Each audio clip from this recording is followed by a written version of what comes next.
girl playfully pushed the nanny into the fryer. She thought the oil inside was cold, but she had no idea it had already been heated. Oh my God, who turned the fryer on? The nanny's face instantly collapsed in horror. Seeing such a terrifying scene, the girls nearby screamed in panic. Chanel hurried to explain that she only meant to scare everyone, never expecting it to turn into a death. The girl with curly hair immediately turned around and tried to call the police, but Chanel stopped her right away, threatening that if she walked out the door today, she would tell the police that she did it. What? You did that? That's not how I saw it. And my witnesses agree. Pledges, show of hands. Who will back up my story if I promise that by the end of the year I'll get you all boyfriends? Cool boyfriends? And I'll take you all on my dad's jet to Cancun for spring break. Oh, y'all wretched.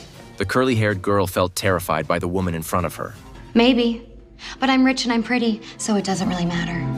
Soon everyone worked together to wrap up the body and move it into the freezer. But girl number 2, who was timid and scared, quickly packed her bags and prepared to leave. Suddenly, her phone received a message. A stranger asked if she dared to open the door. Moments later, the door handle began shaking violently, summoning all her courage. The girl walked over and opened the door, only to find a masked figure standing there. She stumbled backward in fear, but the masked person gently closed the door. Then, his fingers rapidly typed on the phone. The girl quickly looked down to read the message. "Do you want to dance with the devil?" She relaxed a little. It seemed like nothing more than a prank from one of her admirers, so she agreed. The two began dancing together. But less than a minute later, the masked person started texting again. This time, the girl panicked. Before she could even ask what was going on, the masked figure stabbed her. She collapsed to the floor, unconscious. The masked person leaned down to check on her. But suddenly, the girl sprang back to life. She kicked him away with all her strength. Struggling, she crawled toward the desk,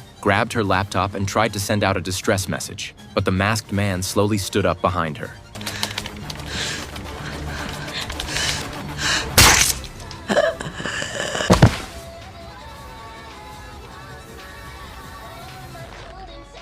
In the end, the girl failed to escape death. Chanel stepped out of her bedroom and immediately sensed something was wrong. One of the windows was mysteriously open. Just as she was about to check it out, a scream came from behind her. When Chanel rushed into the girl's room, she found the place completely trashed. She told her followers to calm down. This had to be the nanny's doing. But the others argued there was no solid evidence. Chanel insisted it was the nanny's revenge. She was coming back to kill them one by one. But then Chanel suddenly realized something and secretly felt relieved. If the nanny was still alive, that meant she hadn't actually killed anyone. She wouldn't be charged with murder and life could go back to normal. One of the girls decided to call the police, but Chanel snatched the phone